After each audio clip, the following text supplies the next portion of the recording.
นี้ Victor shopping กับบอกด้วยนี่ Friday to Sunday คือ snow สตาร์ทดิ้งสตาร์ทดับดิ้งเหตุที่ว่าช่วยมิจฉาเส้นนี้ไอ้กระจกนี้เงินเดือนWalmart full of carry ที่เขาเนี่ยดิ้งกระจกนี้มันเป็นกระติ้ง snow ส่งมาช่วยเก็บตัวที่เราที่เห็นยาช่วย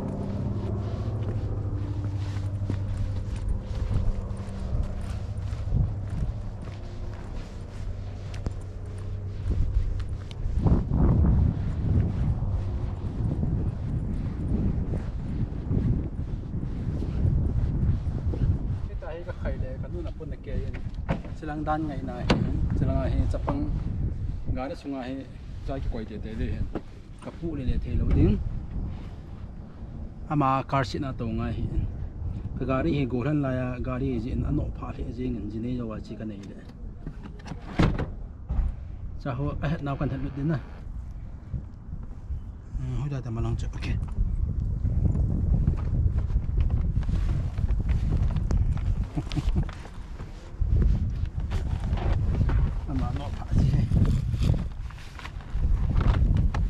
นี่ผัดมองอยู่ใจโอเครู้แล้วเนาะ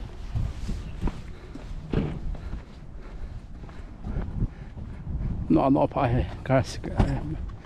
มันจะกันอีกขัดปิดดิยังมุ่งตัวกี่ขัดเท่านั้นเช่นจ้ะ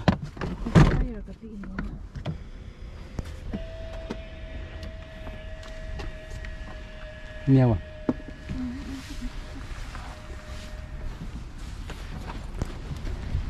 nasa taagi snow hitting nasa taadap ding hizi achu ki hoeng gare di vingkate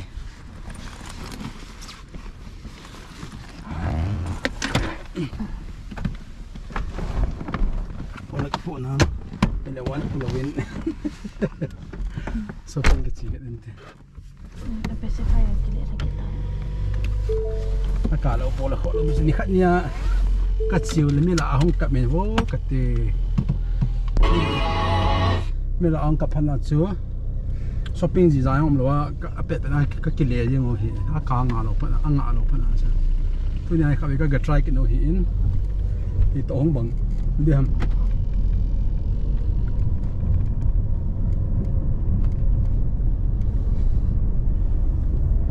first time ka pot now chú hiền chỉ cái họ nuôi cha chú home minister nó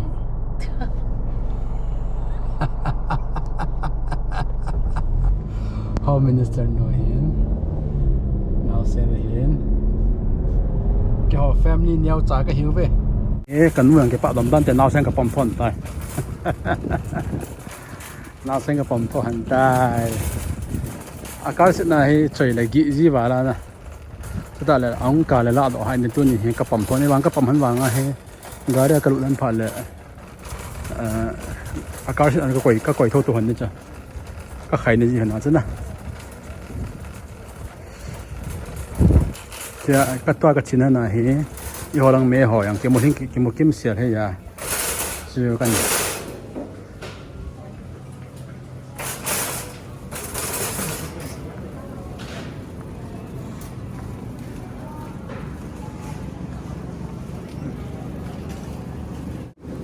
บ้านอันนี้แล้วคอมเพล็กซ์หน่อยเฮียติวละวงป้ากี่ละเท่าจ้ะป้าน่ะจีจ้ะละว่ากี่คนชอบเท่าละนี่หัวนั่นละเท่าจ้ะ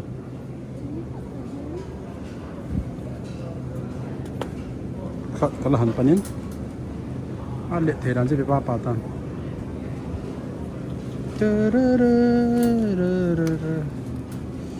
ตัวฮีกุมซ่านี่แหละสอนนี่เราก็อันนี้งานกับ first vlog อันนี้ได้เห็นตัวนี้ฮะ first vlog ได้เห็นตัวนี้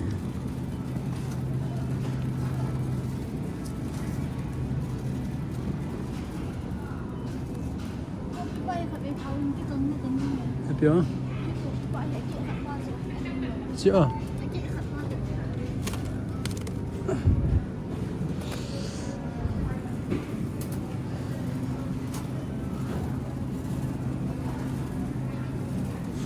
gutui yum hela gutui na sei sei nga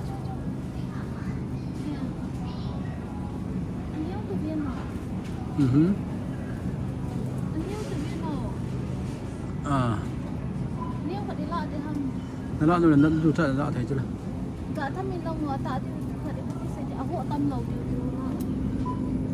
cái mộ là ta cái cái hiện đây một chút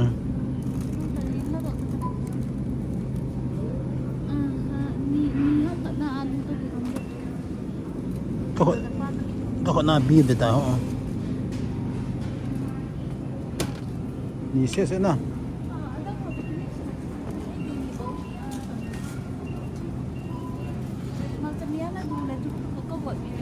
好久，行，vitamin chứ, vitamin, cái hệ tai kìa, nó bao nhiêu năm nào xem.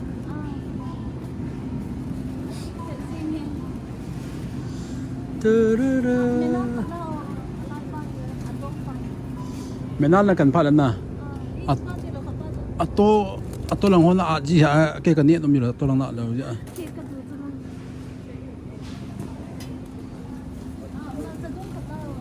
Hả? Chưa. Excuse me.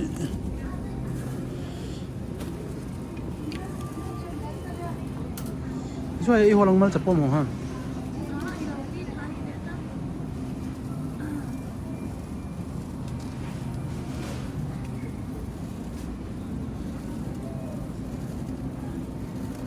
Selang ahi ho lang me ho dim set na ning set na ke mu hin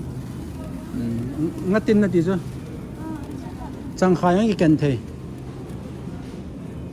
fry ball the go ma ti san hat lo le kin the lo ha okay okay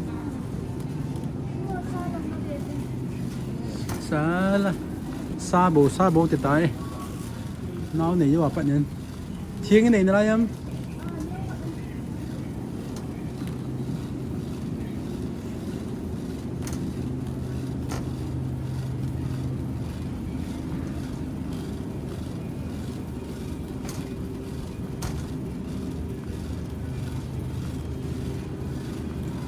ngắt tin juga đủ chắc chứ kêu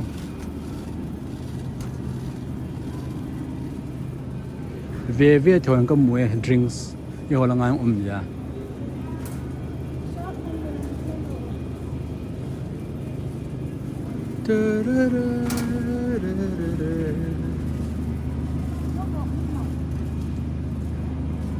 yêu là ngang gỗ hỏi đi ông cái tạ sừng nhỉ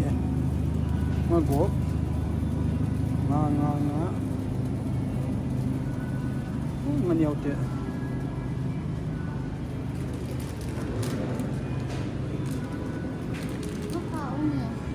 tùy tuổi hết. Đây còn một trận đấu.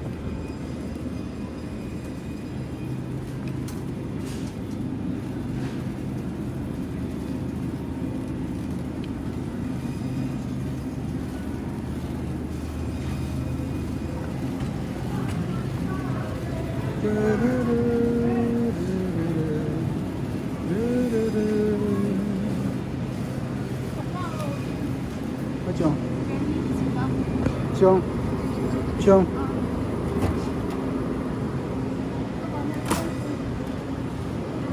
Chi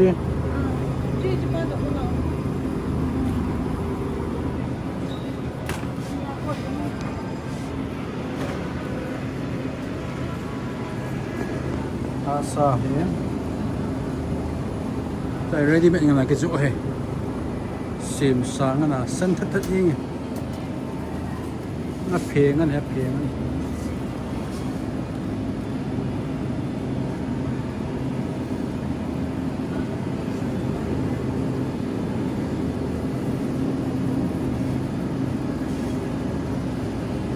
cái trái kể ta hay là miếng cái lạ trái ngâm phải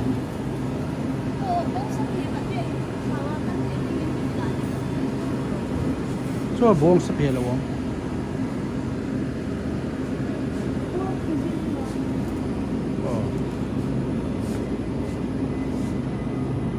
chỉ bông hay là bông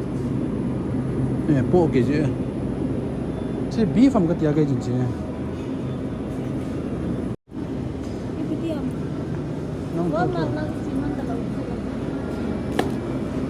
nông thu thu hay ở cái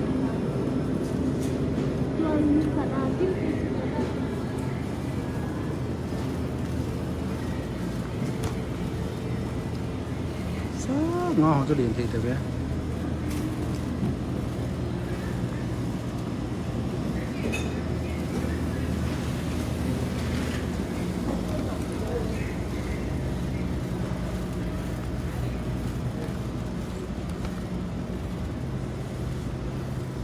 ngồi cho nó không phải chỉ thế chứ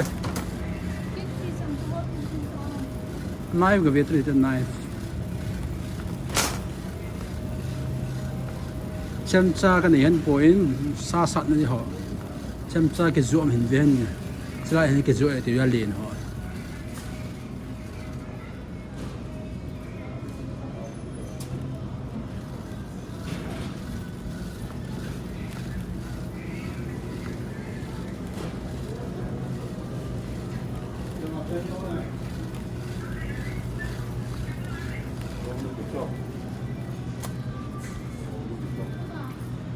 cái thôi cái vết được chưa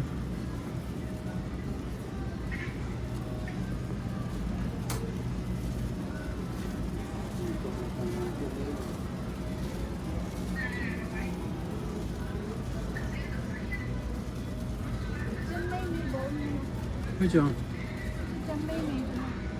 chỉ tại vết thôi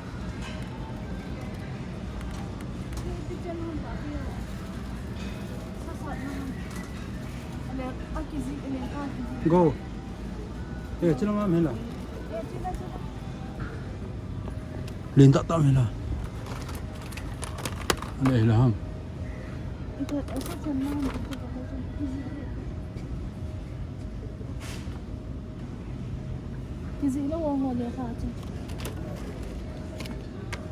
Chinese pháo căn sim đây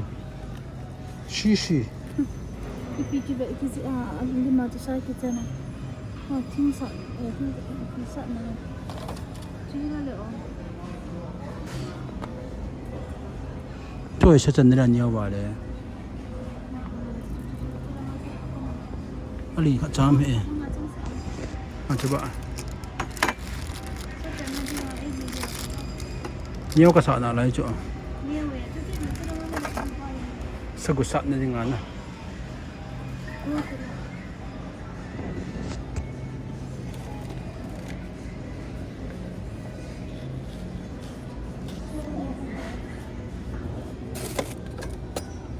vang vào đó chỉ ghi chỗ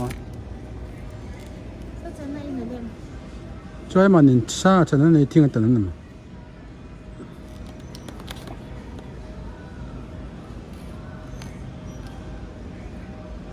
mình sẽ ghi alti lại thêm lại rồi ra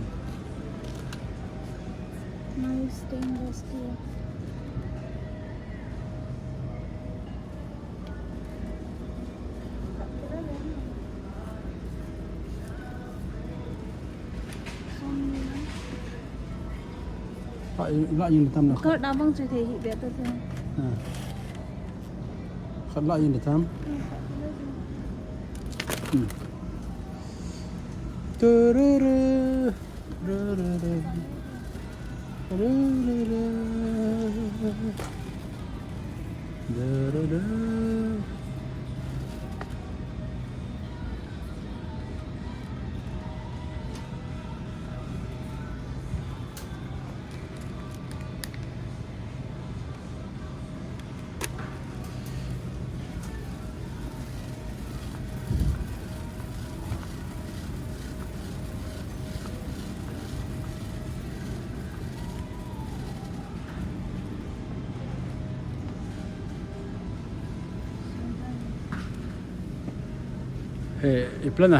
planahan panglo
Chạy lại chùm chứ là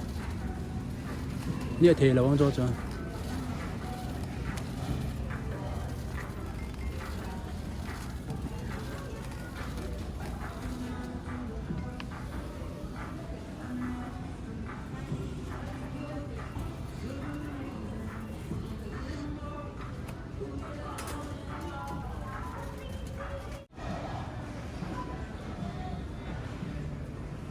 Hùng kỳ hay gió lung đây chào khát xe xe không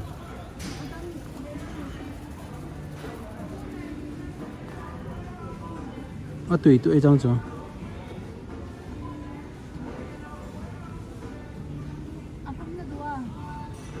whatever is fine.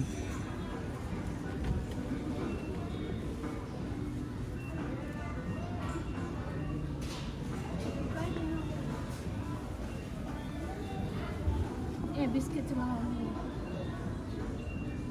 bông tới cái đồ này Tiếng hả ta? Oreo cinnamon bun Oreo. Is that money there? $3.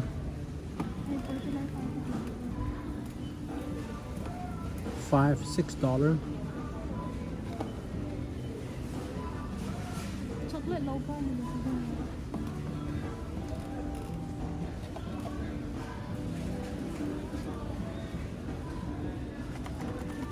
Nhớ vào lên các vị nhẹ cái trái đó là gì chỉ để hại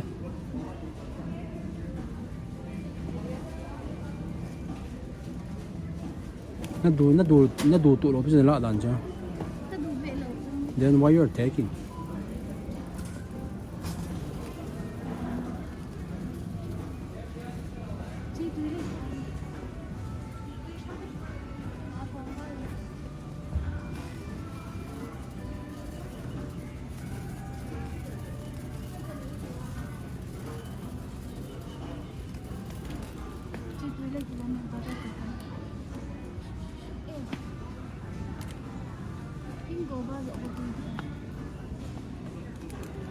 Anh nhìn cái lọ đó đủ lẹ.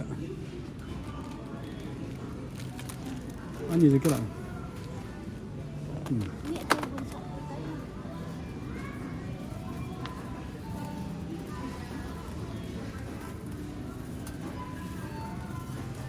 Atam?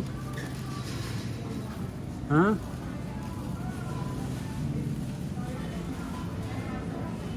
Nalung Kim Tam?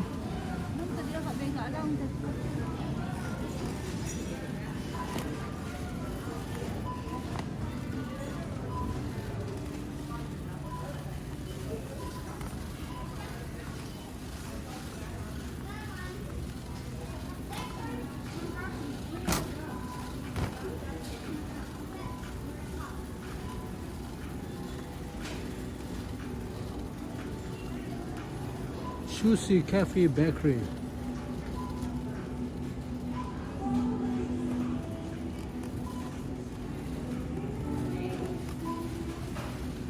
Bakery mà nhẹ thế.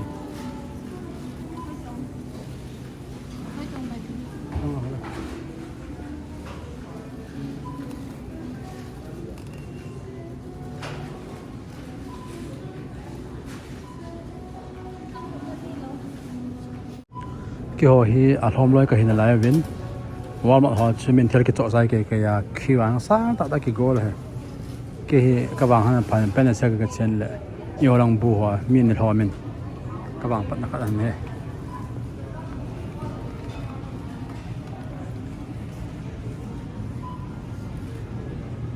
cái giá trị hiện lên bắt lại thì cái giá trị gì cái gì? Nggak nuôi kịp là đây. अच्छा गाने के चल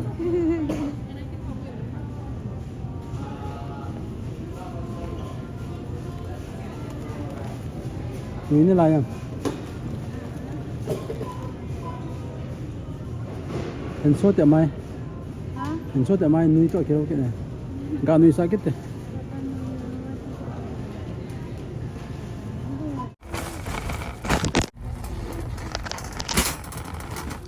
cái hình cho trai hẳn in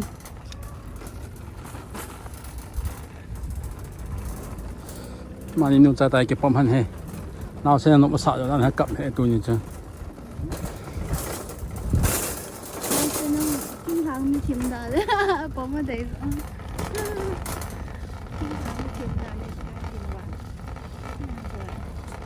kinh cắm nó sôi tin à Đẹp đi. Chừng trước chừng cho hiện Bộ phận này.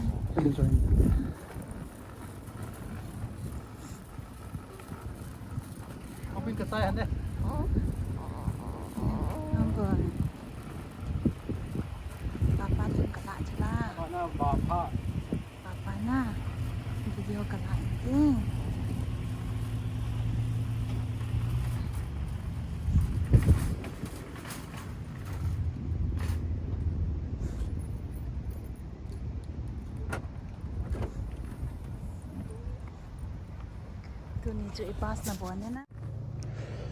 Azo langa ka to sa hinzop leng tu ni Friday apat na Friday Saturday Sunday hi hata asno hiding ta la weather hi adap ma anung dap ding adap hin na sading hi en he chi ai mi tam pi news la aw jang chu ai thang ri nga chi a chu mi tam pi ki go na na ya Walmart ti bulame an chang groceries ha ki zo na ho zo se tu ni mi yo se bazar ka in mi cho chai ga mi hi en Walmart họ cái hạt trái thì bên ta hay asung cái vía cái gì đấy cái này cái chỗ trái hiện tại tôi hay asung tập hàng cần vật đấy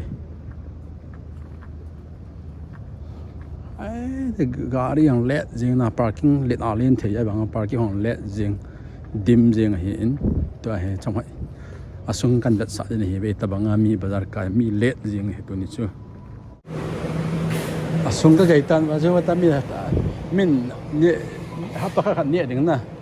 thế cái chỗ cần đặt sẵn này về, mẹ hỏi tôi bằng phố hẹn một cái trái cây,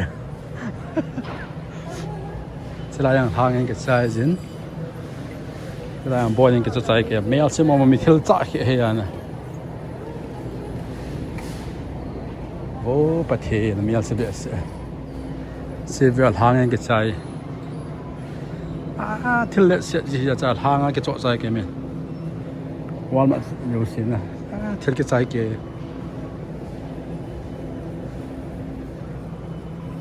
chọn cái trái kia, chua điểm luôn, cái gì? This is nuts. Sao những cái chỗ trái kia mà cái gì là miêu là xem mò mò kìa, vào bể sẽ gì kìa, cái chỗ không này à. Oh my gosh. Trái mi thiếu chả cái à, tôiต้องnói em tiêu cái đó hay là cái chỗ trái cái đó hay là chỗ điểm cái là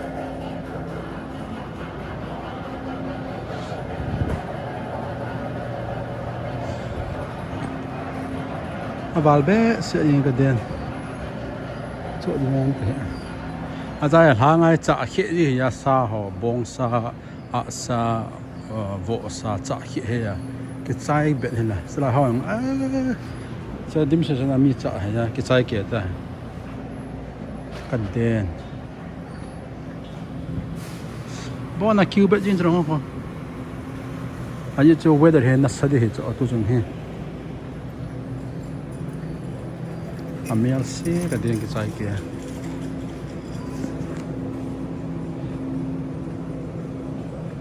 ô bậc cái thì bị sẽ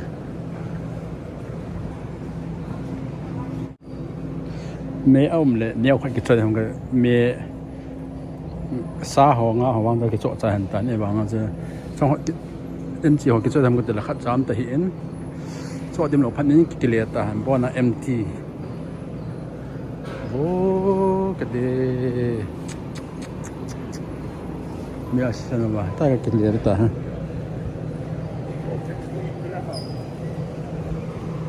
vào bệ sẽ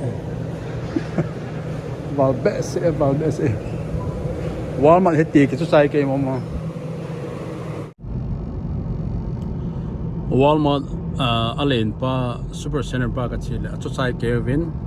mẹ chỗ điện khát trong lỗ anh chỉ rằng cái số sai cái xa lẻ ngay cái số sai cái hiện bạn yang win ko à zong tùy họ cái cho trái bet là hiện à chứ Friday Saturday Sunday hiện nó sát ta ice skating weather hiện nó sát ta đập tiếng à cái gì hi chứ à chứ mình sẽ cái gong hiện à chứ snow khi à le 5, 6 days, 7 days hoặc là cái pot thế gì đâu hi chứ à chứ na cho nên mình cái gong hiện Walmart alin pa cái chỉ là cái trái cái phần này anh nhiều pa hi tùy hi refill cái bottle mình water hi gallon 5 hi refill cái bottle ding aban le mi hoi pi to bangam chang he chapa kan vet di hen ten chu tu ni chu holai lai le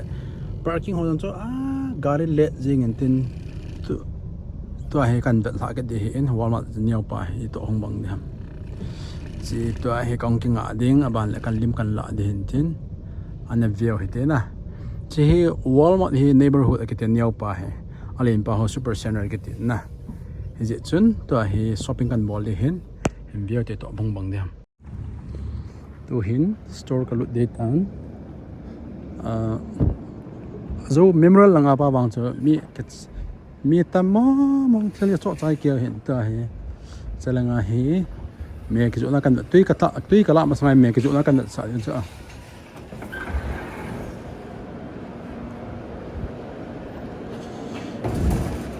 tui don de hi cho ki la jian hi in khat ai ki chai la khat ta ha na cái lạ gì hả này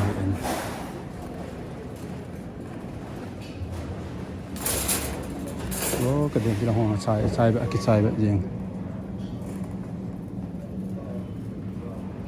cái sai vậy gì chỉ việc vô cho lết sẽ làm gì vậy nè tôi cái đà lâu ấy nhẹ thì lâu đi họ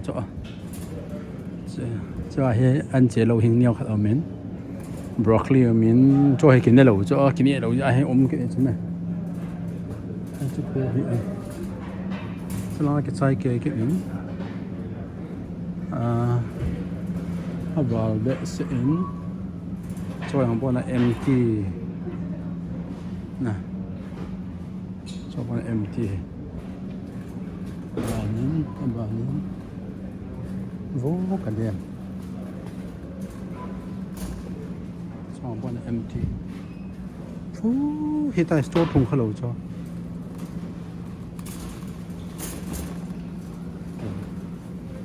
cái điện store thùng lạ gì tuy cần cái lạ đi tay store này ở hiện tại thùng khá lâu hay xạ cái thế là quỷ thùng gì rồi là hiện tại thùng này mong lôi store mà nè cái tay thùng này mong là chỉ chả khi quay gì hết á phải xa lăng cái này cái xa lăng thì không bằng à ai yêu lăng cái chỉ là cho xa cái trái cái chứ nè tôi hay bị ông bằng xa lăng cái này cái đó thôi kêu vậy này cái tay thùng này rồi nè cái trái vậy bó này tại store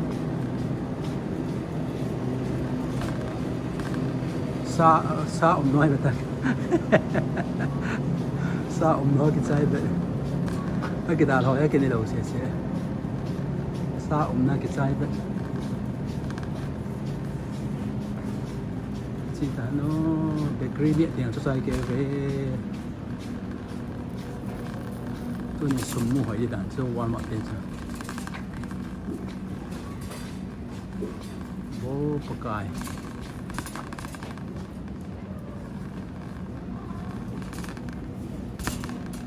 phi là bỏ là mà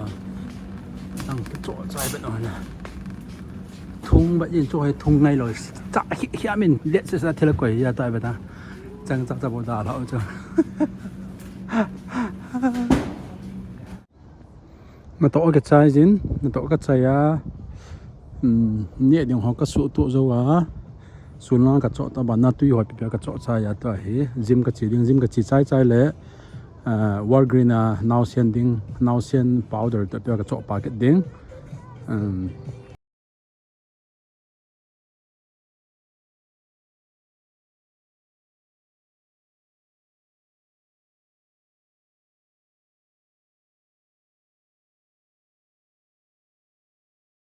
cái bôi mồm heo bậy với gì rằng kiếm đồ cái imut phát mong cái một chi mong ni khát apung khát pung cái bộ cái mu cái chua phát mong cái chua phát mong lo ai hiện bây giờ chỉ là ngay